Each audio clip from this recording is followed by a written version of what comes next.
रात की शांति में, जहां विचार और मौन के बीच की सीमाएं धुंधली हो जाती हैं, एक व्यक्ति था जिसका नाम आदित्य था।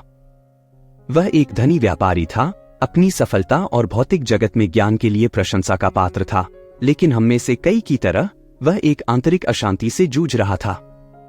अपनी संपत्ति के आराम के बावजूद वह बेचैन महसूस करता था। उसकी रातें करवटें बदलते हुए बीतती थीं, उसका मन विचारों की अनवरत धारा की तरह था, एक चिंता से दूसरी चिंता की ओर बहता हुआ। उसके पास जितना भी धन था, वह उसके विचारों को शांत नहीं कर पाता था, और कोई भी बिस्तर, चाहे कितना ही शानदार क्यों न हो, उसे शांति नहीं दे पाता था। आदित्य भले ही समृद्धि से घिरा हुआ था, शांति से वंचित था। वह गहरी, पुनर्स्थापना करने वाली नींद के लिए तरसता था, जो शरीर और मन दोनों को शांति प्रदान करे।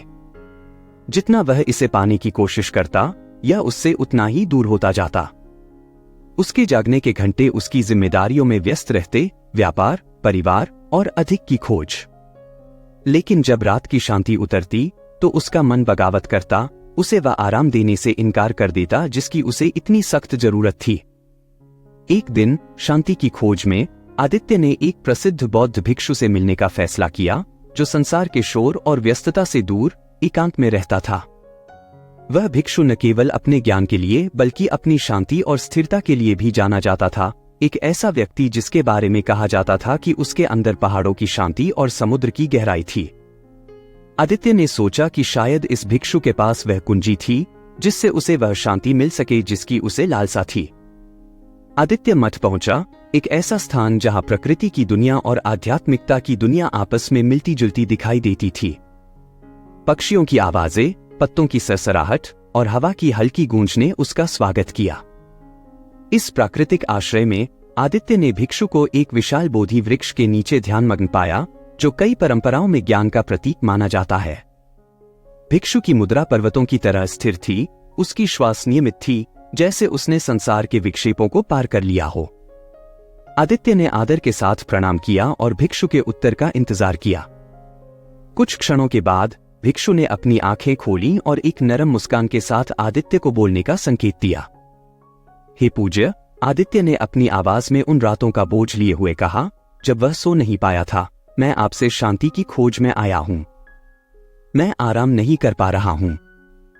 मेरी रातें अंतहीन विचारों से भरी रहती हैं और मैं उसी थकावट के साथ जागता हूं जैसे मैं पहले से था जब मैं सोने गया था। चाहे मैं कुछ भी कर लूं, मैं अपने मन के तूफान से बच नहीं सकता। कृपया मेरी मदद करें। भिक्षु ने धैर्यपूर्वक सुना, उसकी आंखें उस व्यक्ति की स्थिरता को दर्शाती थीं जिसने पीड़ा की प्रकृति को समझ लिया था।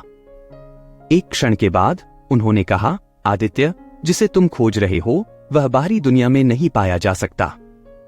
यह उस बिस्तर में नहीं है जिसमें तुम सोते हो, न ही उस धन में जो तुम्हारे पास है। यह तुम्हारे भीतर है। लेकिन तुम्हें मार्गदर्शन करने से पहले मैं तुम्हें गौतम बुद्ध की नींद की कहानी सुनाता हूं, क्योंकि उसकी नींद की शैली से बहुत कुछ सीखा जा सकता है। भिक्षु की आवाज स्थिर और शांत आसपास की हवा को धीमा कर रही थी, जैसे समय स्वयं उनके शब्दों को सुनने के लिए रुक गया हो।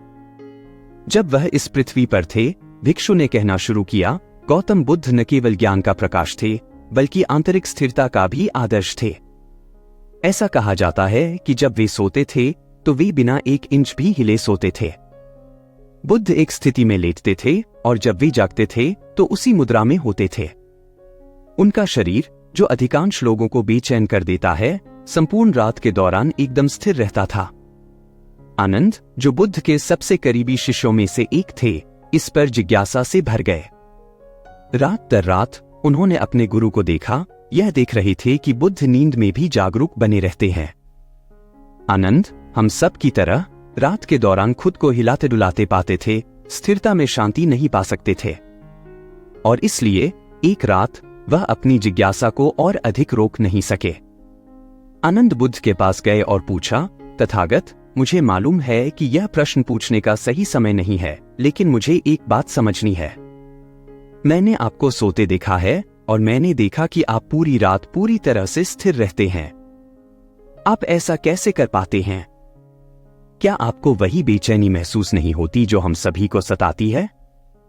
बुद्ध ने अपनी आंखें खोली और धीरे से मुस्कुराए, उस तरह की मुस्कान जो जीवन के गहरे सत्य को जानने से आती है। आनंद, उन्होंने कहा, जो तुम देख रहे हो वह केवल शारीरिक स्थिरता नहीं है।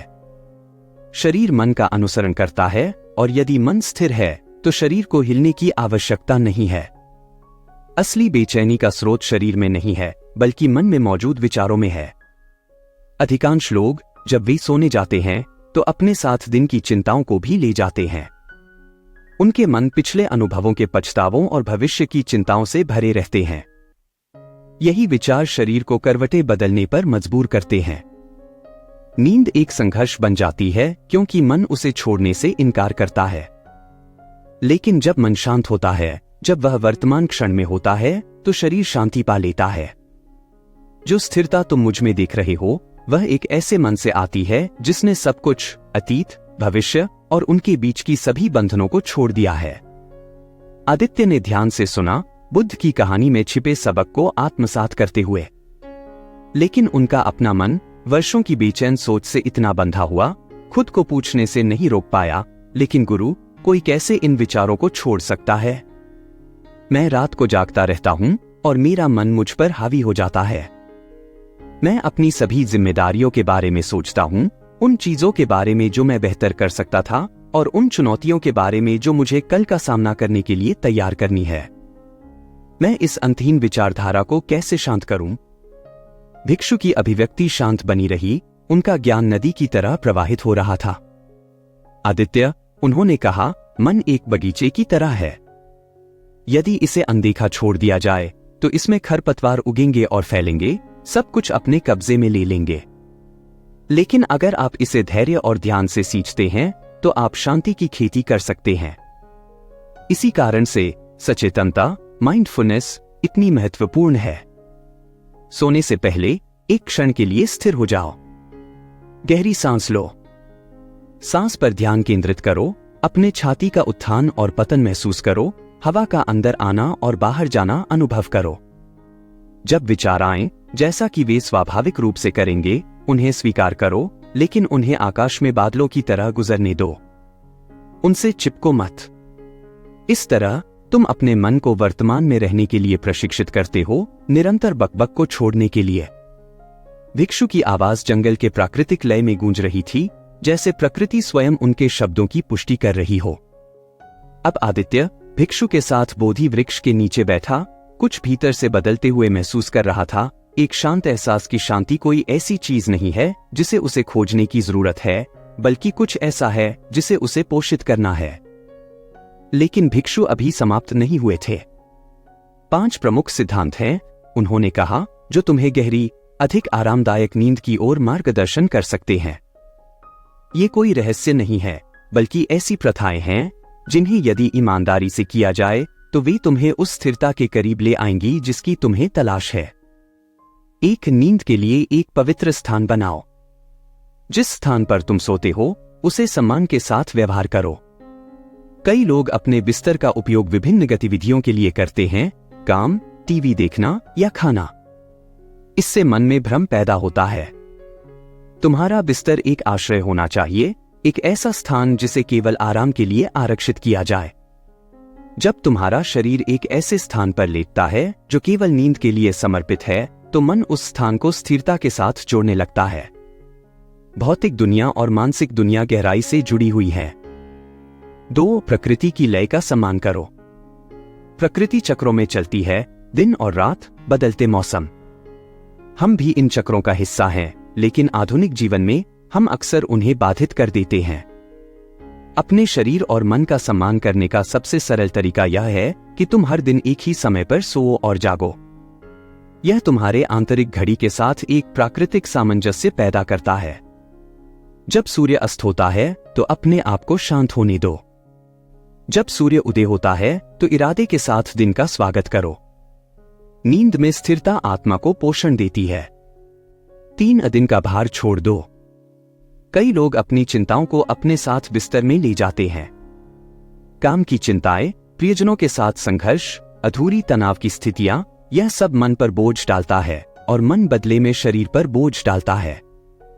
सोने से पहले ध्यान करने या चिंतन करने के लिए समय लो।